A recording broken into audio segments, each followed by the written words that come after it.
Hey, hey, welcome back to Chasing Shep, where Mondays are for the mind. We're live on every outlet at 6 p.m. Central Time. So hit the follow to the channel, make sure that you're notified. So you can join us every Monday. Chasing Shep is now live. Chasing Shep.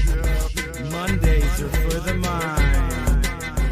This July we're getting a little left as we have all the directors from the upcoming movie F on the show.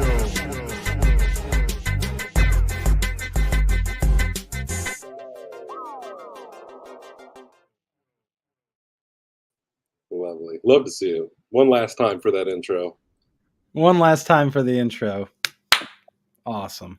Lovely. Until next month, we see what you got up your sleeve. I got something cooking. What a hell of a month we've had. Yeah, it's been great. Guests across the board. One more time, we'll go ahead and throw up the poster. Remind everybody why we're here. Eft, Tales from the End Times, the anthology film, and today with us is the Nick Fury of the horror community. It's Ash Hamilton. I feel so exalted. Thank you so much. I really do. If I had an eye patch laying around, that would have been great. I just would have snuck that in at the last moment. Yeah. Yeah, we should have gave you a heads up there. Who knows what kind of fetishes and cosplay might be lurking here in the background? This is sure. I mean, that's definitely the conclusion we've come to after the end of this month. Just talking to everybody, you are the Nick Fury of the horror community. You seem to be the one person who keeps showing up at people's doorsteps saying, "Hey, we have this thing." And I'm glad that we went with the Nick Fury and not the Jehovah's Witness of the horror community. That analogy would have worked just as well. Yeah. Some would say it's the perfect time to come in because it's the start of the show. It is the start of the show. Yeah. Right from the jump. I got a nice white button-up shirt. I think I could probably put on, button it all the way to the top, short sleeves. Let's go from door to door. You've been a busy man. It sounds like we've heard the tales from everybody else. So let's hear it from the man himself. This was kind of your brainchild, if I'm not mistaken, Eft. So tell us your side of the story. How did Eft come to be? Well, I love short films. So and I've always loved short films, and I think short films are sort of like the horror is the redheaded stepchild of Hollywood, but short films are sort of the redheaded stepchild of horror. Yeah. So it's like a hall of mirrors. Like, how little respect can you get in a genre that sometimes doesn't get any respect, and sometimes, unfortunately, that falls on the head of short films. And I regularly see short films from owning HorrorFix and from contributing to it and getting to interact with a lot of filmmakers through that site. I get a ton of short films that are coming our way, people wanting us to help promote or just wanting to gain a little more visibility, and I'm always impressed by what I see. I'm always impressed by short films. The short form film has always impressed me because I'm a little bit of a long-winded person. In case you didn't know by how we almost didn't make the 6 o'clock because I kept bitching about stuff before we went on. So I'm always impressed by people that can condense and that can take stories and even make very big concepts very small and sort of condense them. So I've always been impressed by short films and horror films specifically because I think that horror lends itself to short films very well. Horror has always been very, very, very good at the idea of anthologies. Even in horror fiction, I think horror fiction and probably sci-fi as well are the two genres from a literary standpoint where you have volumes and volumes of anthologies. You've got a ton of horror and sci-fi anthologies. It just lends itself well to concept-driven material that might not necessarily need an hour and a half or 2 hours, or in respect to novelas and stuff, it might not even need 100 pages. this is something you look back at some of Lovecraft's stuff, and we've got movies based off of stories that were 9 pages. Like Right. 9 pages of Lovecraft, and they would make an hour and 40-minute movie out of it. So horror lends itself very well to those short but yet big concept sort of ideas that can be told in that format. And with me, I had always thought, that what we need to do is we need to take these short filmmakers and get them together and say, hey, 5 of you have great stories. Let's put it all together and let's package it as a feature, as an anthology. I'm a big fan of, Creep Show. I'm a big fan of Tales from the Dark Side, Tales from the Crypt. I started watching Tales from the Dark Side actually from the very beginning.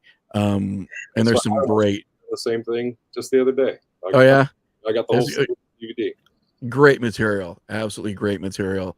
You've got some great writers at Tales from the Dark Side that people don't realize either were adapted or contributed. Stephen King, Clive Barker, all of those guys were included in the Tales from the Dark Side series. So I was really thinking about how can, first of all, we package stuff together sort of as a feature film. And then I started thinking about like where I was at in relationship to doing another feature, where some of my fellow filmmakers, people that I knew, were at in relationship to doing another feature. And I thought, we can still do content, which is sort of the name of the game when you do film. Like you constantly need content going. You need to have, your name in somebody's mouth constantly. So I thought, I'd really like this idea. And I'm like a big fan of the end of the world as told from a spectator standpoint. Right. We watch movies like Armageddon, we watch movies like 2012, and these are always people that are at like the center of it one way or another. We're on this journey with the people who know, where this arc is being built, or they have a direct connection with someone that will be able to help them save the world, or they're on a team of misunderstood, oil experts or oil workers. It's always something where you're always seeing it through the eyes of someone very, very important. Right. And we've seen that a lot. Like I kind of like seeing things through the eyes of the common person that's experiencing their own story. And movies like that have always stuck out to me. When we look at a movie like, and this is a movie that's very divisive, but I still really love it. When we look at Shyamalan's Signs, for example. Like Signs is an end of the world movie where you're not really watching the end of the world. Right. That movie could have been completely different. And Shyamalan's done that more than once. Knock at the Cabin is, again, for those who haven't seen it, sorry, but it's an end of the world film where we're not really seeing those big events. We're a little bit removed from all of that. And to me, that's a little bit scarier. It's a little bit scarier when you're, a single dad or a widow and you're trying to look out for your 3 kids. And it just so happens that there's an alien invasion happening. And it's an alien invasion during a time where you've lost your faith. That to me is a story that interests me. And I also thought that, out of his films, Sixth Sense aside, it's one of his better films. And I think it's one of his better films because of how wonderfully character driven it was. And the fact that we cared from these characters in the first 5 minutes of the film. So that to me was an idea. Like, how do we do that? How do we take a huge event? And for humanity, the biggest event really is your creation or ultimately your undoing. So we have 2 very big events on that sliding scale. And, the idea of sort of having a horror anthology about the Big Bang. Well, actually, I do find that kind of interesting too, but it's not something that I was it wasn't on my radar. Like the beginning of the world really wasn't on my radar. The end of the world seemed more terrifying to me. So that's an interesting concept though. Isn't it though? It's like that would also have to be terrifying, like before there was light, if you believe in the whole biblical aspect of it, what is there in a world of darkness where all you can hear is these sounds and everything? So, okay. So that might be scary. But for the most part, I think what also is scary, is the end of all things. And we're always present thinking about this concept because of our humanity, of our very limited time on this planet. So no matter what we do, no matter how happy and everything we are, and I don't want to get real pessimistic or downtrodden, but it's always in the back of our head that this is a short ride. Right. So the idea of what do we do now? It's not us on our bed surrounded by relatives. This is people where it's happening way before their time and it's happening on a global scale. So that's always really sort of terrified me. This idea that there's no legacy here. There's no seeing your kids get old, and especially for us of us who have children, like that's a thing. Legacy and seeing what your kids can do, that gives you a little bit of immortality. In my opinion, it does. I see my son and what he's doing, and he's only 10. Well, he turned 11, just turned 11. Right. So seeing him just turn 11, and I go, oh, I'm okay with like the end of all things. And I don't think I was that okay when I was younger and when I didn't have kids. But looking at him, it's like I'm going to be okay as long as I go first. I'm going to be okay as long as I go first, because I know that he persists, and that happiness will persist. Right. So the idea of it all blinking out in one way or another is pretty terrifying. So and I didn't want it to all be terrifying. Like I kind of wanted it to say, okay, let's take the most terrifying concept, which is the end of all things. Yeah. And then let's create 5 pieces of film where the connective tissue is that they all happen on the same day in the same universe, or roughly the same universe. Like that interested me. Is it all happening the same way? Are people all thinking about this in the same way? How direct are some of the people connected, and how removed are some of the people there? By the way, if I start wincing, my left shoulder is so screwed up right now, and I'm using it because I'm on pay pills. So it's like at some point in time, like you'll probably just see me cringe. Hopefully I won't fall over, but you can sort of tell like where my shoulders are at, that things are not like real even right now. Right. So just giving you like a heads up, if I just fall over, then that's what it is. My wife is here. She'll collect the check. But so that appealed to me, and I was seeing a lot of my peers in film who are doing some really interesting things, some fascinating things. Guys like John Iceberg doing Final Summer, and John's a great guy, and John and I have some of the same, I guess, ideals and things when it comes to film, and when it comes to like what we want out of film and what we sort of want out of our professional careers. I think I have that in common with almost all the filmmakers. Ben Harrell is some of this local who I wrote a script with at one point in time. And I've always loved like the way Ben thinks, what he brings to projects, not only his professionalism, but he's got a great brain on him. Like he's got a great brain for storytelling, and it's really he and I also are sort of like curious souls. He's got that documentary coming up, and like I'm like kicking myself that I didn't do that first, because like I sort of wanted to take that adventure. And then like Ben's like, hey, do a document in the afterlife. I'm like, that's fantastic. Love you to death. A little jealous, but love you to death. And the fact that you're doing that. So, and I can't wait for it. Like I ask him all the time, I'm like, are you close to that yet? Or can you just send me something so that I can watch it? Because I'm like really wanting to watch this. Yeah. And we got guys like Josh Brucker, who's just, just doesn't stop. Josh just keeps making stuff. The same way with Dylan Brown. Like Dylan, a guy can make 3 movies in the span of time that I think about one of them. These people are extremely prolific, Right. and and probably one reason why I did approach them too, because I knew that they were capable of it. It wasn't just how talented they were, but I was like, okay, if I could approach 4 guys that I know will get stuff done, and I know will hand me quality products and pieces, it's these 4 guys. Not that there aren't more people out there, but, when I was doing it, I was like, "Here's a short list of 4 people," and it just so happened that we were all in prime spots to do something as far as scheduling and time went. So, all those pieces, fell together, and in the beginning, we were all sort of wondering what the other one was gonna do, and again, my only, um I didn't really have any real structure to tell them. It was only just, "This is the end of the world. It takes place all of our segments take place on the same day, and they take place in the same universe for the most part." Oh, and I said, "Just connective tissue.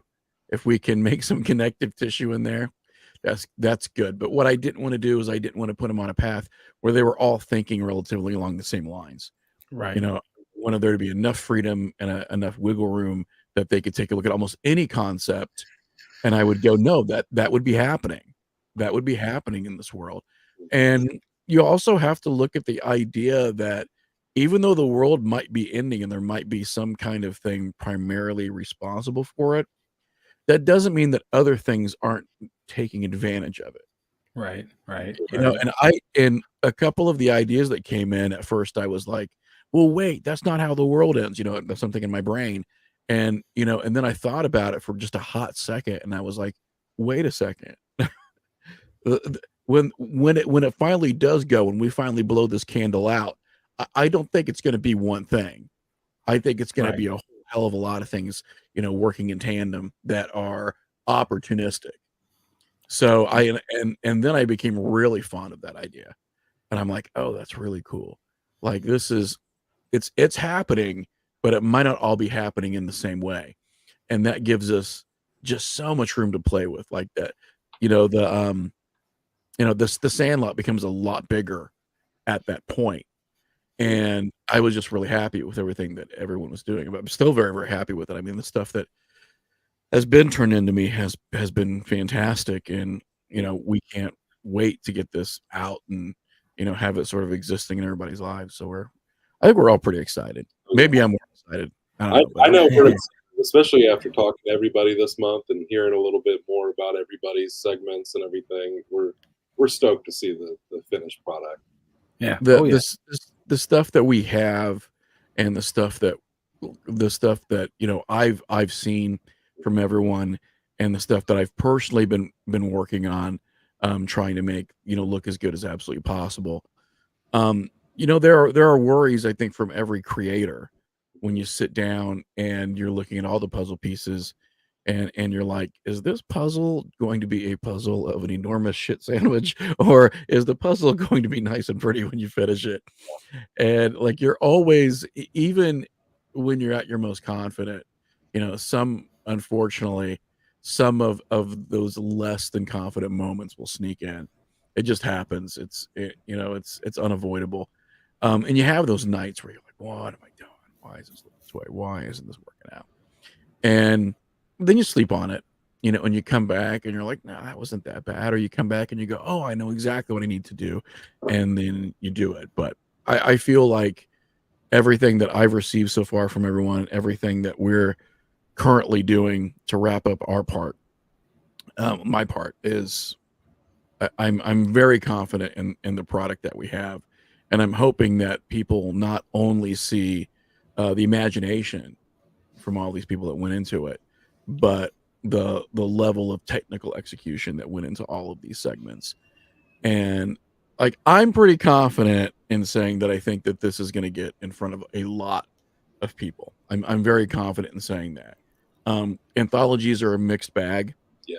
Right. and this one is not so much, in my opinion. Like, this one is everything that I'm seeing. I'm pretty happy with. If I were to sit down and watch this, I'd be very engaged. I'd be very engaged.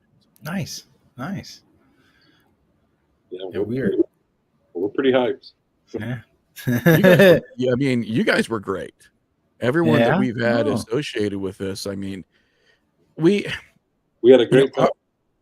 it was. I mean, I had a lot of fun, even though I was nervous and running up flights of stairs. For a Yeah. guy over like 200 pounds to be running up and down flights of stairs for like 12 hours at a stretch, Yeah. The fact that my heart just didn't explode right out of my chest is a miracle. But That's true. yeah, we were seeing a lot of stuff, as we were doing it that to us was impressive. Like we were seeing the turnout that we had for our extras. We were seeing the level of expertise when it came to stuff like our physical effects and our actors. And I mean, we chose to shot in April and it snowed one of those days. Yeah. So it was like everything that could have happened did happen. We had flights that were delayed for our actors, and we still managed to do it. Like it really did. In the last hour, everything came together in a way that truly was sort of miraculous that we were able to do that, because everything that we thought would go wrong did. But Right. we had so many people that were so great. Like my wife, for example, who holds it all together when I can't. When I've sort of reached the end of the line. We need you know, a Chanel on our set. We've been saying that ever since the day we were on your set. So we need one of those. she That's she has the ability to do exactly what's needed when it's needed, even when it's tough. Yeah. For like a woman that's like 5'1", 5'2", she's a tough little thing. He's a badass. And Oh, yeah. yeah, she will get up in people's faces when she needs to, in a way that's still professional. But I've had some people be like, you got it, you got somebody there that's, she got a lot going on there, and I'm like, she's great, she's making it work. And having people like my wife, and having people like Steve, who was a guy that works at this a lot. These are people who just, they show up. And as we all know from being creators that work with extremely small budgets, being creators that often have to call in a lot of favors, people that show up are a wonderful commodity. Yeah. The people that are there, the people that say, I'm going to be there, and they show up and they work, and at your worst moments they put a hand on your shoulder, and at your best moments they're there doing the same thing. Those are those irreplaceable people. And we had so many people there that fell into that category, that when we hit those moments that we thought wouldn't happen, and we prayed they wouldn't happen, and it happened anyways, because that's life. All of those people came together, and what they allowed me to do was they allowed me to think on the fly. They allowed me to do what I do best, which I feel is solve problems. That's sort of who I am. As a filmmaker, I because I work with small budgets, and I try to do big things on small budgets. Yeah. And there's always problems. So if those people weren't there, I probably wouldn't have been able to take a breath, sit down for a minute, and then look at 20 people who are waiting on me and go, okay, you're right, this isn't going to work this way, but here's what we're going to do now. And be able to do that. So yeah, it's kind of crazy looking back at what we were able to accomplish with the amount of money that we had, the amount of time that we had, and then just the fact that, like, I'll be honest, I wrote way outside of my budget. Everything that I wrote for not a large piece of movie was way beyond what I should have done, looking back. And I look back on it now, and I'm just like, what the hell was I thinking? Like, no way. No. And that we got it. So yeah, it's crazy. Yeah. It's absolutely crazy. It does. You can't let that ambition stunt you. We've been talking about it all month. So Well, you guys too. I mean, this stuff that I feel like all three of us have this ability to sit down and ask ourselves what we want. Yeah. Right. And then still be ambitious and realistic, Mhm. and Yeah. weigh those things, on the same scale, and decide to sort of go for both.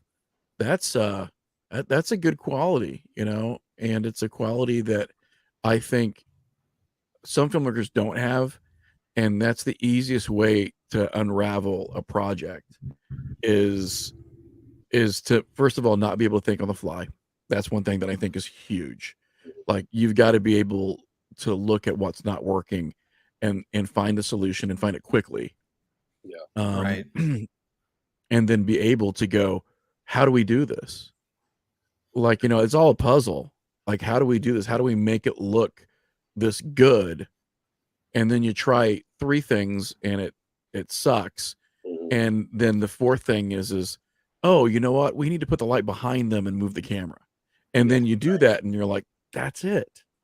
That's what we didn't do. Like, it's simple things like that, but I see, with you guys and, a lot of filmmakers that I'm friends with, like we seem to sort of universally have that ability to do those things. And thank God, because it's a lifesaver. Right. Yeah. I mean, like you said, with people showing up, I mean, that's how we felt during last weekend's shoot. I was just at an 11 on stress for weeks leading up to that shoot.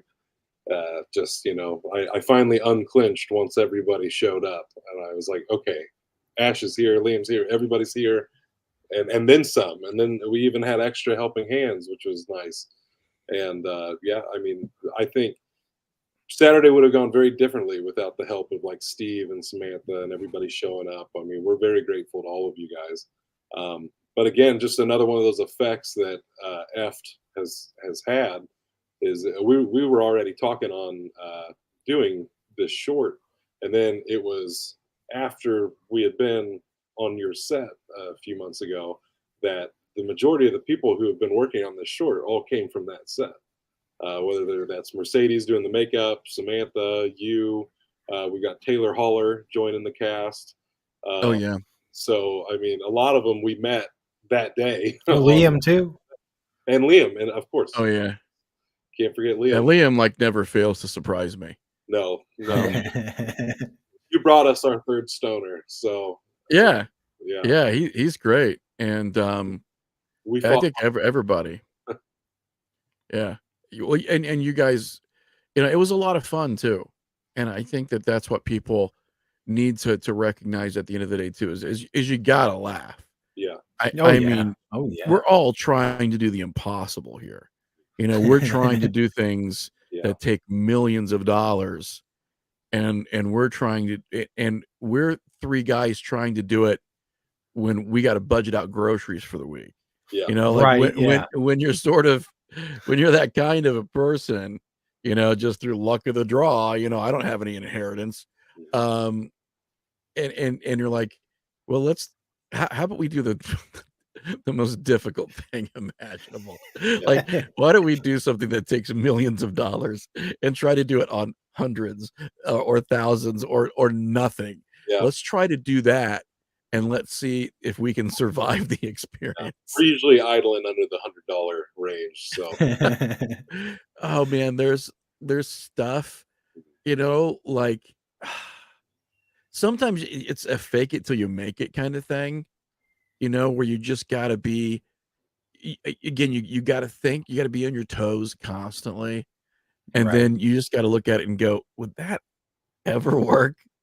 Well, let's put it on the camera and see if it does. And sometimes you hit it lucky, like sometimes you hit it real lucky, and those things that you think would never work would end up working.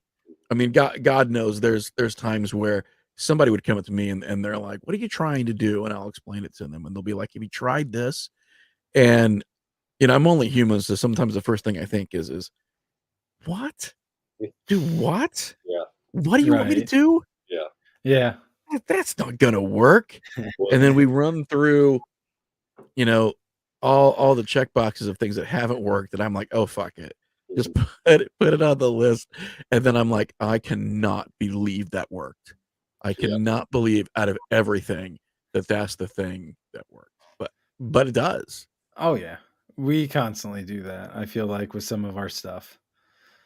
Just the work Mercedes do with a real Hollywood budget. It's that lack of budget, I think, that really breeds great filmmaking. Yeah, and I think Mercedes did a great job.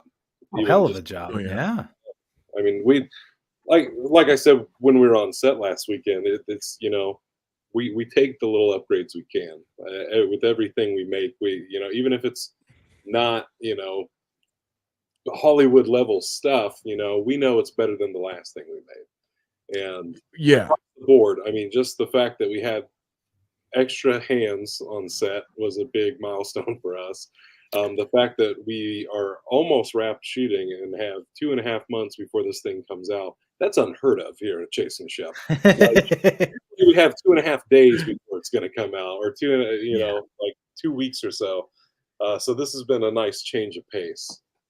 It is, and I think it's when things come together that you don't expect. So I'll tell you a brief story about something that we're doing. So we had Robert Lasardo, who was a friend of mine, also on set, and Robert is pretty fantastic for people who haven't seen that guy in like a million roles. Right. I feel like the guy can do anything, and he was great. He was very gracious, and he wasn't even feeling all that great when he was on the set that day, and he still really pulled everything together. But there came a point when I was editing, and I had edited a good portion of Robert's stuff, and I really liked the way that it looked. And I'm like, okay, so we're gonna take a lot of this Robert stuff, and we're going to have this very big opening.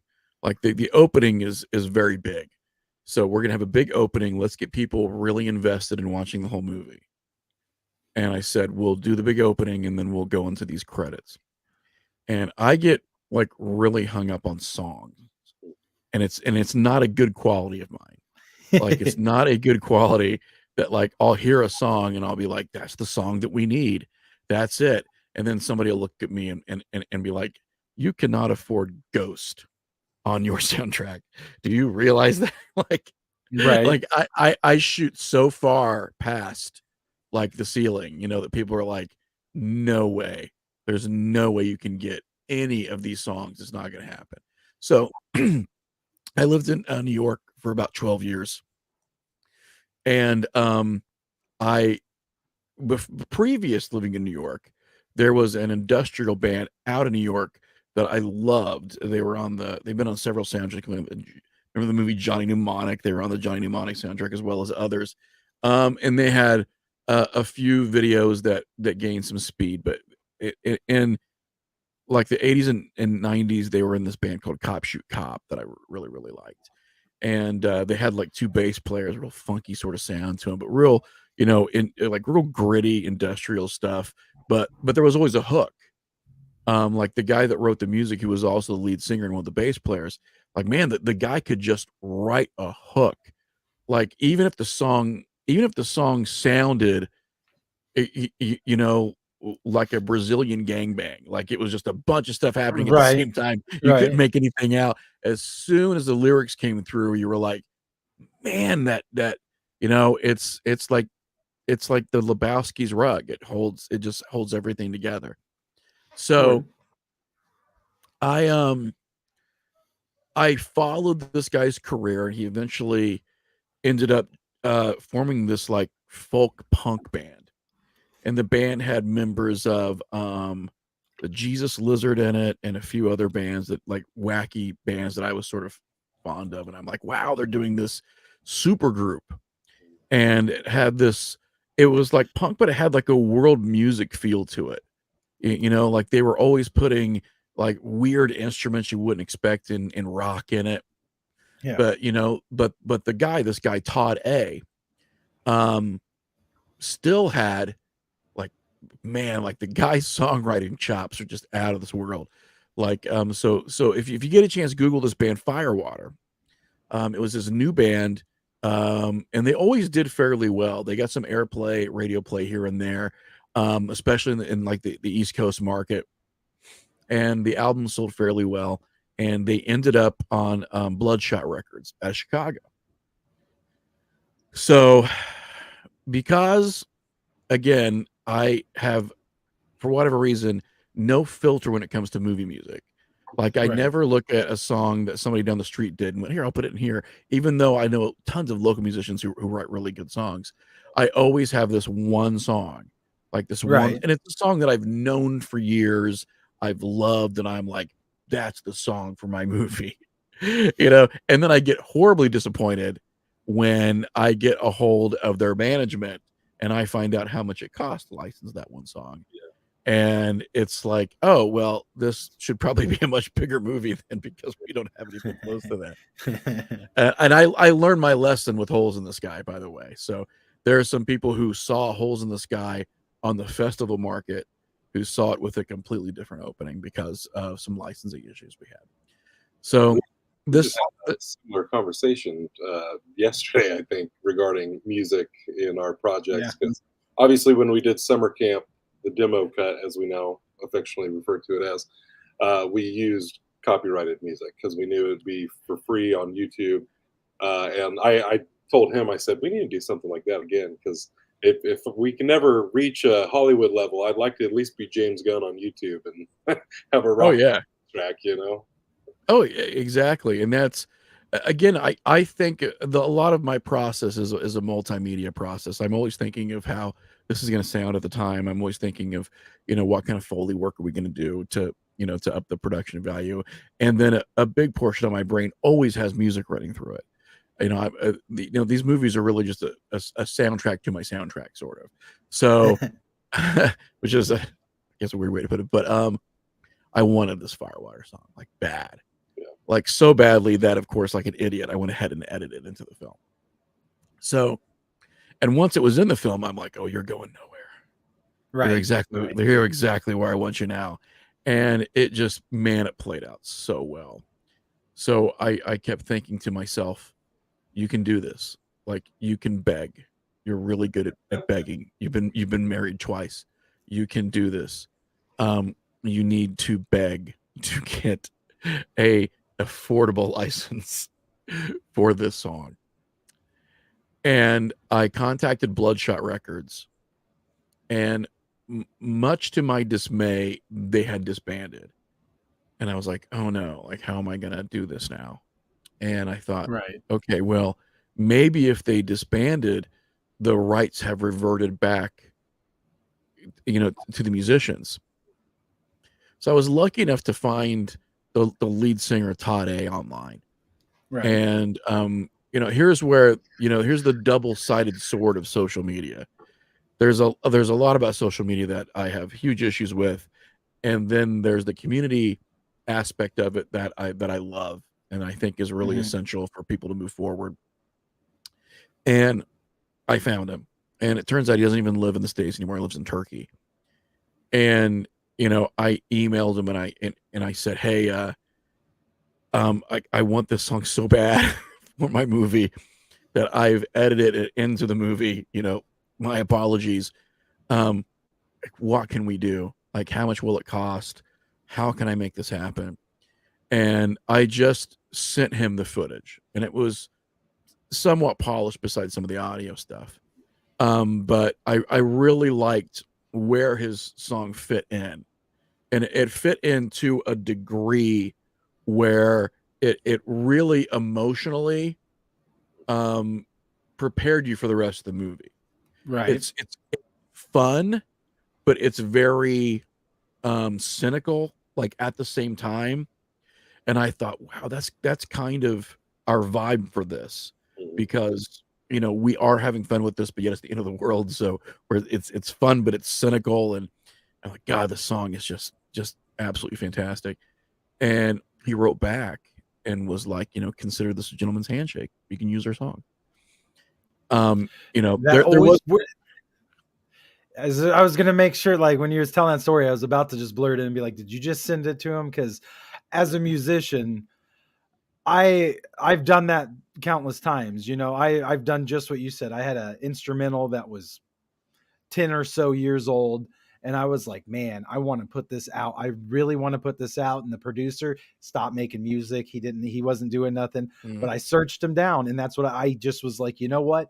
here's the song. We've recorded on it. Listen to this. Can we put it out? Some superhero music. And the dude was like, yeah, that's really good. Yeah, go for it. Whatever you want to do. And it's like 9 times out of 10, if you're doing right by them, you know, they're going to be like, go, you know, as a musician, if someone sent me a movie with my song in it, if it was dope as fuck, hell yeah, I'm going to be like, use that, dude. Oh, and I was so relieved because the song that I really wanted to open up Holes in the Sky with is a song that I've had for that movie in my head for over 10 years. Right. And when we couldn't use it, and it was a monetary issue. And it was in my opinion just plain greed, nothing more. Because it wasn't the band, it was rights holders. It was a completely different entity that was making money off of these artists' songs. And we had approached them at one point and we said, you know, we want the song very badly. It's gonna be playing during the opening credits. You know, what can we do? And they gave us an initial quote that was manageable, very manageable. And we were very happy because we were like, this is easy. This is, we can write a check for this. We've got it. We can write a check for this today. And, you know, they came back and they said, okay, you know, we got to get everything in a contract. You guys got to sign it. And then, you know, it might be a little more, a little less, depending on how long it's used in the, you know, in those credits. And because originally it was like, 18 seconds is what it's going to be. This cat, by the way, behind me is the biggest asshole of all of our cats. He's like part Maine Coon. He's just huge and knocks stuff over all the time, and like he won't be able to leave this room without fucking something up. So like when I see in the background, I'm like, oh god, here he is, Captain Fucko, coming into my room. So we you know, we waited, and what ended up happening was that they came back and they said, you know, this is a rare instance. Like, oh great, of the song being from a UK artist, and the rights are split between the UK and the US. And what we had originally gave you was the UK license. However, there is a weird non-compete where if the UK license and the US license are different, we actually have to go with the bigger license. We have to go with the bigger amount. And the bigger amount was bigger by thousands of dollars. Like it wasn't $200, or and it wasn't something that we could look at and go, okay, we'll adjust. You know, we might not have it this week, we'll have it next week, we'll adjust. It was there's no way. There's no way. This is thousands of dollars more than what we had allotted for our songs. And for us, that was pretty devastating because we had used it temporarily because we told them, listen, it's in this movie. It's going to festivals. We need it in like 3 months. And they were like, don't worry about it. Just do what you're doing because, you know, we've basically got you on contract. So, you know, do what you're doing right now, and it'll be fine. So that 3 months actually ended up taking like almost 9 months. It took a long time. Like we had been on the festival run for a while, and that was when they came back and they were like, you know, you can't use it for the festivals anymore. You can't do this, you know, because, you know, it's the US rights. The US rights are so just exponentially larger than the UK rights. And it was a blow because like I said, like I get stuck. I get stuck where I can't see that part of the movie having another song. Yeah. Right. Or having any kind of other music. Mhm. And you know, we ended up trimming the film anyways for various other reasons.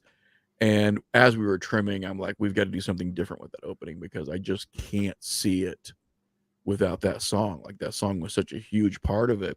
Yeah. And you know, we'll talk to people who saw it at festivals and they're like, God, I love that song. And I'm like, hate to tell you, when you watch the movie now, the song is not in there.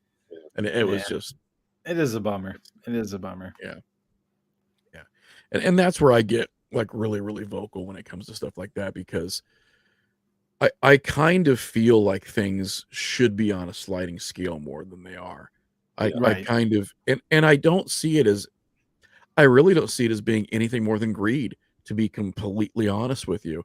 Like if someone were to come to me and be like, "Hey, listen, man, I don't have any money to fix my car, and I need this part. It's a $15 part. It's gonna fix my car." I'm gonna give my buddy $20 and just be like, "Hey, listen, get the part, pay me Yeah. back next week. We're all good." But if someone in like an Aston Martin or a Maserati came to me and was like, "I don't have $2,000 for this part," I'm gonna be like, first of all, why are we friends? Because I don't have any friends that drive these kind of cars. And second of all, I'm not paying you thousands of dollars. Sorry, you are in a different class of vehicle than my blue collar ass. So that's where I'm at. And like, I feel every industry should be comparable in those respects. I mean, isn't Well, that really because sort of what we're here for, right? As a society, yeah, we sort of have a debt to yeah, pay so yeah, that we can all walk through this thing called life with a smile on our face. And if that's $20, it's $20 to help somebody out. Like, that's honestly the way I feel. And there are times where I don't have that $20. right. Admittedly, there are times where you just don't. But if I, I if I had something that I knew somebody could use, and I feel that they're genuine and they're honest, and it's something that's going to help, oh, for God's sakes, let's do it. Mhm. Because Yeah, there are way too many people who won't do it, Yeah. and there are yeah. way too many people who have the means to do it. Mhm. I've always said, looking at guys like, and I hope this does not. I'm so sorry, guys. I don't want to turn this into a political thing, but I've always said, like, looking at guys like Jeff Bezos, for example. Mhm. When you look at guys like that, you suddenly get this very strange feeling that we are living in a world where we have a Lex Luthor, but we don't have a Superman. And that's a really weird feeling to have, that Yeah. you're in the world where the villains won, Right. and Right. you don't Yeah. see heroes anywhere. Yeah. No, I feel that, man. I don't like them, them anybody that makes enough money in an hour than most of us make in 5 years. We got something messed up along the way. Well, and Hollywood is a prime example of Mhm. what happens when you don't understand the needs of people in your own industry, or you can't connect to them anymore. Yeah. When Oh you're no, I making $208 million a year, like, not the span of your lifetime. I mean, these are numbers that are hard for regular people to understand. Oh yeah, no, for real. 208, Yeah. And it's because of 218. their weird little pyramid scheme they got going on, in my opinion. Because just like you were, saying My cat is earlier. licking its ass in the background too, by the way. So you guys are getting a fantastic view of my cat just full on That's cleaning its that ass. the entertainment industry that sums it up right there, in my opinion. Because like you're saying about the musicians, like for me as a musician, if I'm gonna go try to get any of my songs out there for people to use in commercials or movies or television shows, I got to go approach somebody else who's going to give me a bumfuck deal, and they're Yeah, going to go make a couple thousands, whatever off me selling me, and they're going to go, "Hey, here's your cut. Here's $100. Like, good job on that track." it's Where, crazy. yeah, whereas with how I've always done my music, not aiming to get on a record label and all that good stuff, because it's like, no, I want, anytime I sell a song, I want it to be 100% coming back to me.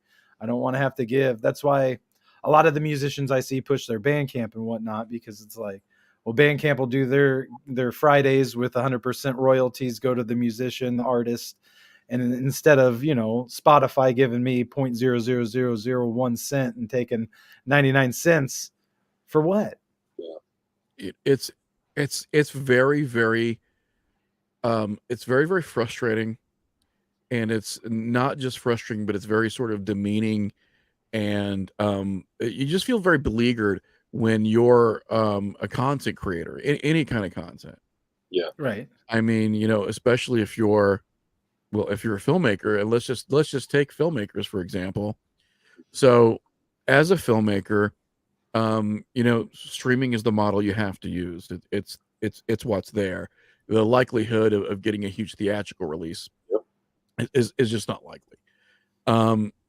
So you've got a movie, and a lot of filmmakers that I know make movies in that like $8,000 to $15,000 zone.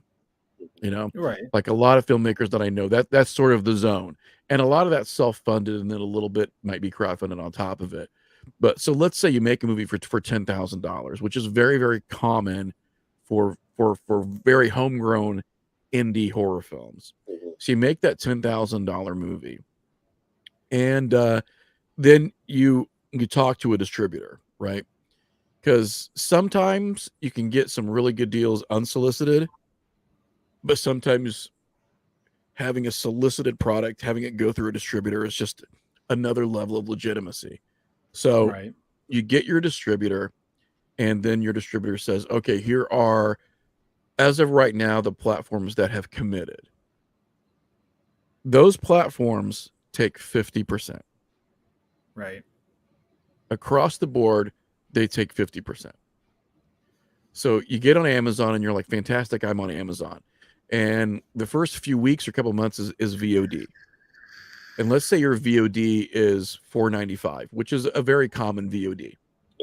Right. So your VOD price for a rental is $4.95. So now that's still not taxed.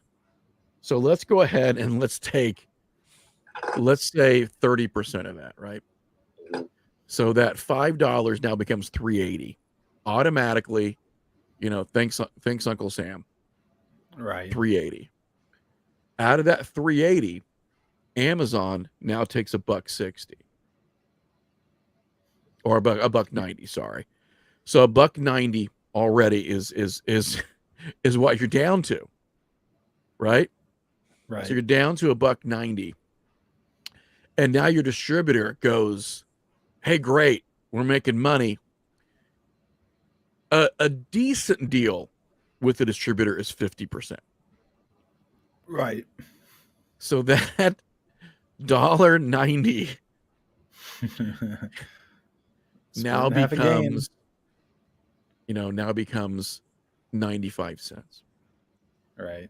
Now, let's say you did borrow a little bit of money, and let's say you had a broker, because a lot of these deals come with brokers, just somebody who runs sales for you because, hell, you're doing a full-time job and the full-time job of trying to sell a movie.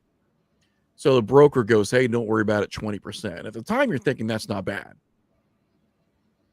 But that's 20% of your 95 cents. Right. And then you've probably got a producer that's going to take about 10% off the top of that, too, for all the work they do for you. So now you've got an additional 30% taken off of your 95 cents. So you're walking out of there with 60 cents off of a $5 rental. Right. Yeah. So it's very, very common for a filmmaker for a $9,000, $10,000 movie. It's very common to make $50,000. Like that's actually not huge for creating content and having it go to platforms. Very common, you'll make $50,000 off of this, right? Now, when I say that, what I mean is your movie makes $50,000. Right. Yeah. It's very common for a filmmaker putting $8,000, $9,000 into a movie. It turns around, makes $50,000. They're probably going to bring home 8.5% of that revenue. They're not even breaking even. Right. Yeah. Not even breaking even. Now, we had a model at one point in time that used to work that was called the blockbuster model. So, and this is what kind of got flipped, was that the blockbuster model would say, okay, we're going to buy X amount of physical copies off of your distributor and put it in Blockbuster. And the model worked for the creator in that sense a lot of times, because those purchases, for them to be able to rent it, for them to be able to make money off of it, they couldn't purchase mainstream sell-through copies. So they didn't purchase $14.95 copies. They usually purchased $99.95 or $129.95 or whatever copies. And they would purchase about 10 to 15 of those for a small movie. That's one Blockbuster. One Blockbuster in buttfuck Egypt is giving you X amount of money to use your film. Right. And when I say like one Blockbuster in BFE, there might sometimes be up to 5 Blockbusters in a region that is in the middle of nowhere. Right. You know, by the way, BFE being a Midwestern term for very small town in the middle of nowhere. So let's say you have 5 Blockbusters in that town. If they're buying 15 copies at $100 a piece, that's $1,500 at one Blockbuster. Right. So $1,500 at one, you still have to deal with tax, but $1,500 at one Blockbuster in a town of 6 translates to about $7,500 to $8,000, right? So now we've got $8,000. Distributors still took 50%, but the streaming model wasn't there yet. So now you are making $4,000 off of that Blockbuster sale in one small town. Yeah, I feel that, man. I feel that. And when you take a look at, you know, when you weigh both of these models, one of them is broken. One of them doesn't exist anymore. Yeah. And the other one is broken. Right. Yeah. Yeah. No, I feel that. And we all know that YouTube is not looking out for small creators anymore. No. I mean, how many subscribers do you have to even monetize now? 1,000. And I mean, and what are you going to get on top of that? It's just next to nothing. Well, that and my question is, you know, who's monetizing on your whole journey there? Yeah. You know what I'm saying? Because it's not just like you're not getting somebody's getting money right now off of this exact stream that we're all on right now. It ain't us though. Right.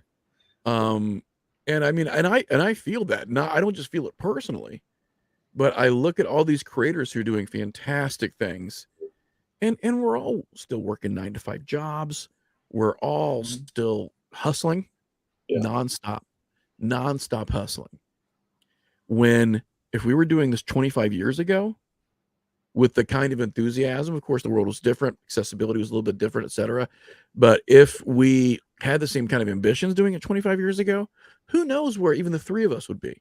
Exactly, who knows what kind of opportunities we would have at making content full time. Right. Yeah. Where our budgets are getting paid for. Yeah. But it's obvious that the rich are getting richer, and we're still sitting here shaking our heads because there's no alternatives. The alternative for a filmmaker is something like Film Hub. Now, the problem with Film Hub is that they don't market for you. Right. They'll put you on Slate, and a lot of times they'll present every streaming platform with a slate of 10,000 movies and say, okay, you know, here's the log lines, pick what you want. And again, you know, Film Hub, as opposed to a traditional distributor, is taking 20%. But the streaming platforms are still taking, you know, their ransom on top of that. Yeah. So the best model in filmmaking right now sends you home with still about 25%. And that's the best model. And you're getting 25% off of no marketing, having to do a lot more by yourself, having to promote it a lot more by yourself. So it's very, very difficult for anyone who doesn't already have solid connections. We're talking like family connections, family money, to come out of the starting gate successful. Yeah.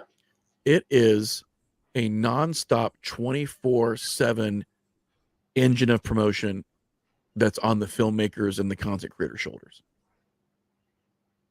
Yeah. It is. I Well, feel all that. All that being said, obviously we're running out of time, so we won't be able to get into it in a big way. But I know you're combating all of this right now as we speak with your upcoming streaming service, Scareplex, that I know we're excited about. And honestly, talking to people about it recently, it's just like, you look at what's going on with the strikes and everything, and you guys might really be onto something. I would love it if we were. I would absolutely love it, especially because we're not only just doing this as an alternative, but we're doing this to try to make filmmakers money. Yeah, is really what we're trying to do as well. Yeah, which is super admirable for sure. Thank you. And no, for real. like I said, we're not going to be able to get into it. We're coming to a close here, but I'm sure you'll see plenty of it posted on our Facebook and stuff in the weeks, months, years to come. But that would be great. But yeah, Ash, man, thanks for joining us. Thanks for assembling such a amazing crew of people. We're so excited to see this movie. We've been stoked to talk to everybody this month. It's been a big deal for us. It's been a little been very insightful getting to talk to every one of the directors, and it's awesome. It's sad that the month has to come to a close. Yes, definitely. Educational is very inspirational, and I'm sure who knows who will start popping back up again come October.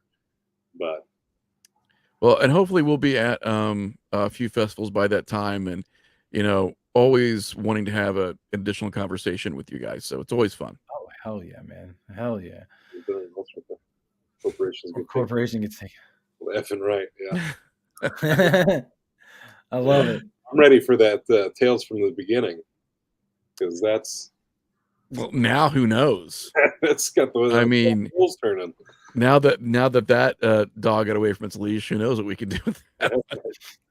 Well, Tales from the Beginning. After a month of hype for this film, we still are a long ways away from it.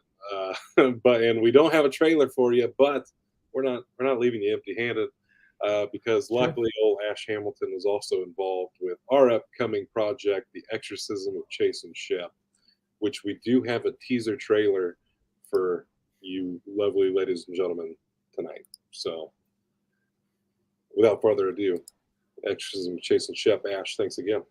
Yeah, thanks so much, guys. Appreciate it. There are many stories about Chase and Shep. We're talking legends. And terrifying prophecies. Prophecies? In some legends, they are world saviors. In other legends, they are world destroyers. You talking about these two chuckleheads? In the battle for human souls here on Earth, these two chuckleheads seem to be at the center of it. Right.